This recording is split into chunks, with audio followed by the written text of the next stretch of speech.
For over 2 years, I spoke with 45 spiritual teachers about the many dimensions of existence overlapping and permeating our world. I collected their experiences and put these stories into a book entitled Soul Companions. Working with spirit allies is one of the oldest traditions there is. Ancient and indigenous peoples worldwide acknowledge the invisible realms that coexist with the physical world and recognise that matter itself is infused with spirit. There is no separation. The book, Soul Companions, is like a community. It's the coming together of people from diverse backgrounds and traditions to share their experiences and insights. The Soul Companions gatherings expand that community by bringing some of the contributors of the book together with others. Because at the end of the day, we're all wisdom keepers. Every one of us has the ability to transform our perception of reality, to integrate and tune into other dimensions. These realms are not heavenward, they're all around us. I am especially deeply grateful for the chance to meet Karen Sawyer, with whom I have been developing a long-distance friendship for quite some time, and whose vision and whose incredible persistence and hard work made the book and this conference possible, and I would very much like to thank you for bringing us all here.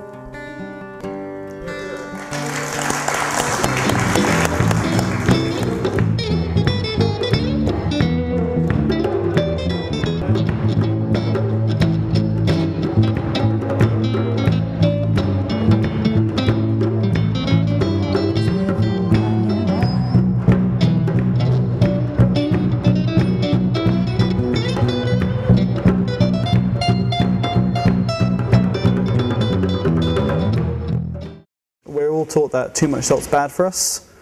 What they're referring to is table salt, which isn't real salt. It's just sodium chloride, which has been called salt because we use it so much.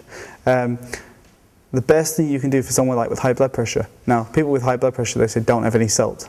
The best thing you can do for high blood pressure is to have a pinch of sea salt every morning, because everything that is in your blood is also in sea salt, just different levels. So our body is pretty much made up of seawater, just different levels. And salt also gets to every part of your body. So if you suffer with like dry skin and something, if you have a pinch of salt and then a glass of water, it will flush the water to every part of your body. It's as if each of us has a bard, a creative person, an artist, somebody who wants to express themselves in the world. And there's a way in which sometimes we can invoke that aspect of ourselves into our lives, consciously and deliberately. So we have a lot of evidence in Celtic tradition that the idea of creation, the idea of how creation came to be, is one of emanation. And like so much in Celtic tradition, it boils down to common sense. It's the idea that if in the beginning there was only God, then what did God have to use to make the universe but itself?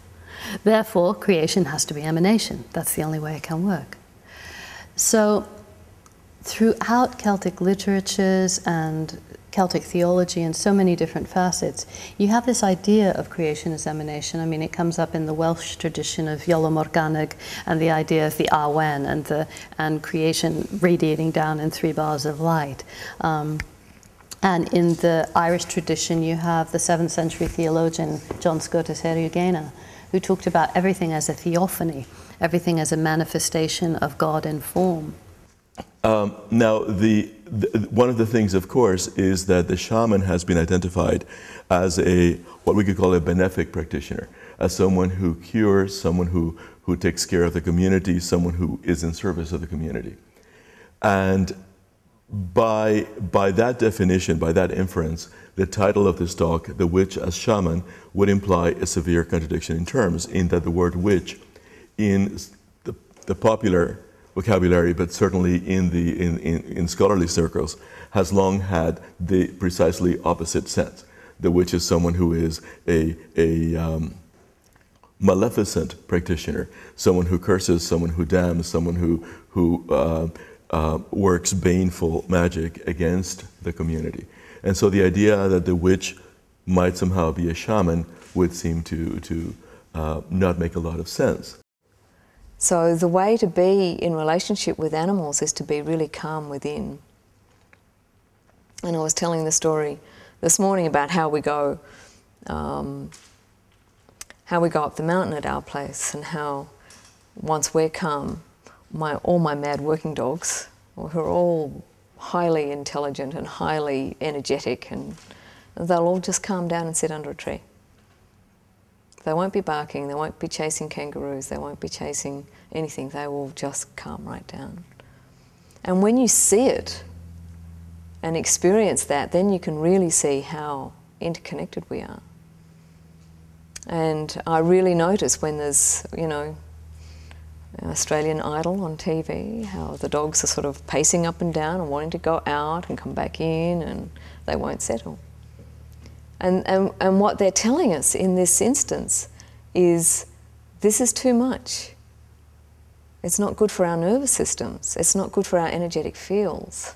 And as I look around this circle here, it's almost, I would like to see this as a vision for the future of mankind, from diversity, all of us from different disciplines, different cultures, different countries, different ages, that we're all here now in a non-hierarchical way. We're sitting here.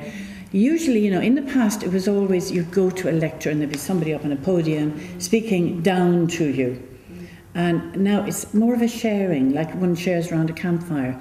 And as I said in my workshop yesterday, I don't know anything. I just share what I have learned in my path through my life and my experience and what I've learned from other people. And I've also learned a tremendous amount from everybody else here this weekend. And I think the excitement of it as well is the time we're living in, that we now live on the threshold of something very remarkable. We're all aware of it.